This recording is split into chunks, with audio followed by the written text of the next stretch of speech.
In this problem, they are asking you to identify what is the force coupled system at point A. So this is my point A.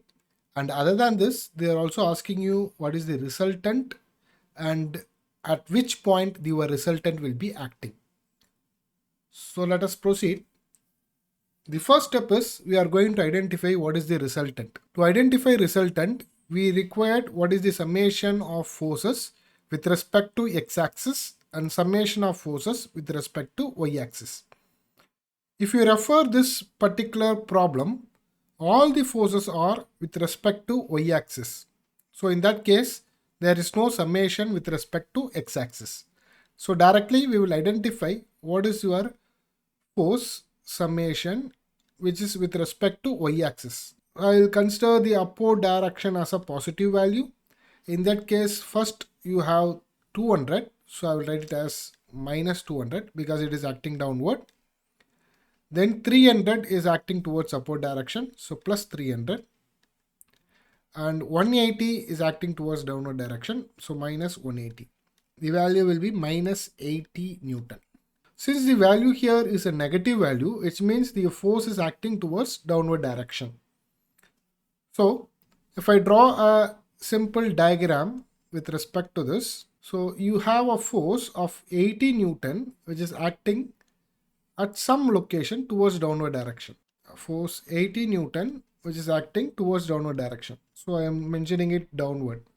The next thing is I have to identify what is the distance x with respect to this. So I don't know what will be the distance at which this 80 Newton will be acting. To do this, we are going to apply Varignon's theorem. According to Varignon's theorem, the resultant moment will be equal to the sum of the moments of its components. If we refer this particular figure, 200 Newton, 300 Newton and 180 Newton are the components of this resultant force, which is 80 Newton. So let us identify what is moment at A for this particular diagram.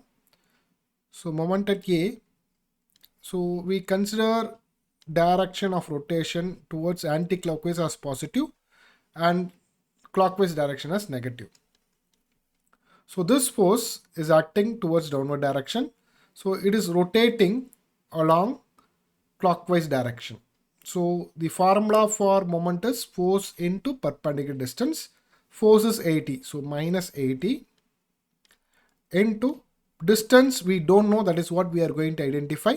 So distance is x. I am going to identify moment at A for this particular figure. So let me identify moment for each force one by one. So 200, it is rotating in clockwise. So minus 200 into 8.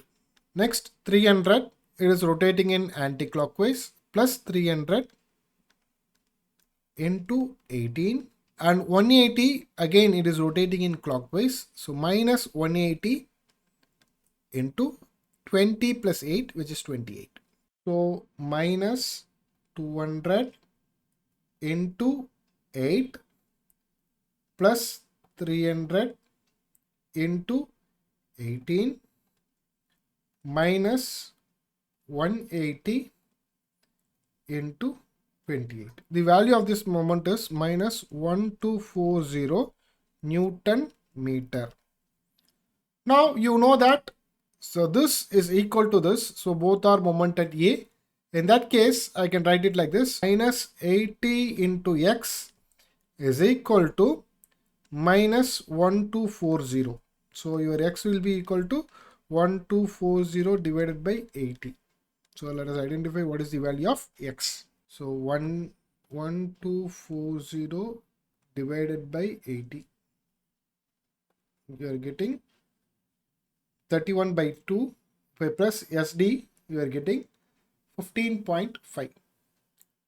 So the value is 15.5 meters, which means this distance x, this value is 15.5 meter. So you know that even if I take 80 into 15.5, the value what we are going to get is this 1240. So we completed this part.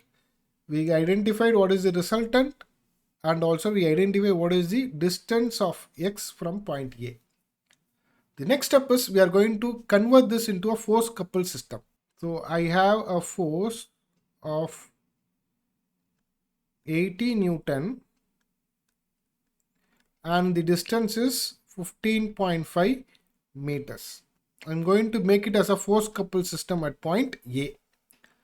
To identify at A, shift the force here. So write the force whatever which is mentioned here, which is this one, which is 80 Newton, and identify what is the moment. So your moment is 80 into 15.5. 80 into 15.5 is 1240. So this can be written like this. So we have a beam like this. So my force is 80 Newton and I have a rotation of 1240 Newton meter. This is my force coupled system at point A. So this completes our answer. Thank you.